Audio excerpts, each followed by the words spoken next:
So Sean Theriault, you're a congressional scholar here at the University of Texas, and you've spent a lot of time in recent years researching Newt Gingrich's history as a congressman. Tell us a little bit about how his history as a congressman has shaped his identity as a presidential candidate. Right. So the first thing that you'll learn about Newt Gingrich when you start studying him is the guy can read a situation better than anyone he knows.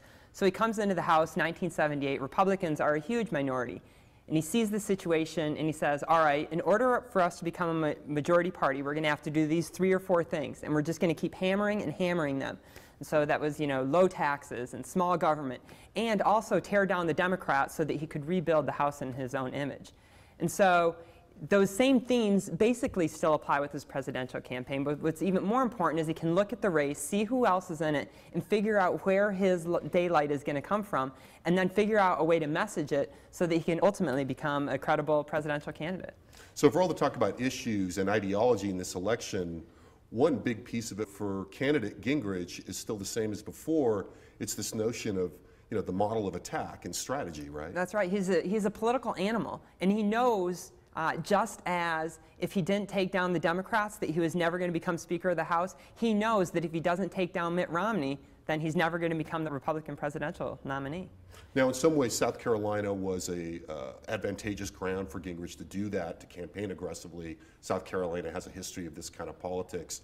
We're now entering what's for some people would say is the make or break stage for Mitt Romney. How does Gingrich go into this, and what are the prospects for Florida now? Yeah, it's really interesting because Florida is a state where we think it takes a lot more money, takes a lot more ground game, takes a lot more people on the ground, networks working for you.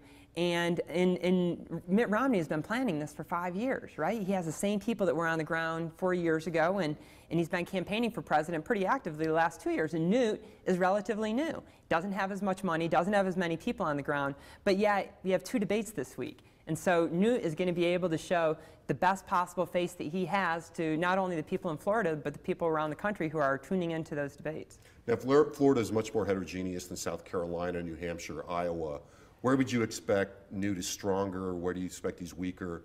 Where does Romney play the same way? What are their relative strengths and weaknesses? Right, so I think that we're going to see this race break down the same way that we've seen it break down in South Carolina and even before, in that Mitt Romney is going to have the establishment Republicans, the people who care most about winning the election in November, and then Newt Gingrich is going to have the hardcore conservatives and the people that want to fall in love with the candidate, right? The people whose heart starts beating faster when they see someone on TV. That's never going to be Mitt Romney, but that could be Newt Gingrich. And so he's going to have the opportunity this week to represent himself to the people of Florida and, like I say, around the nation. So as we move into Florida and beyond, then what's your sense of where the race is and where it might go? Yeah, it's hard because you have the political acumen and the potential of falling in love with Newt Gingrich on the Gingrich side, but you have the network and you have the money and you have the long-term plans that Mitt Romney has been developing for 2 or 3 years. And so how that compares and contrasts, we'll have to see how it plays out over the next couple of months.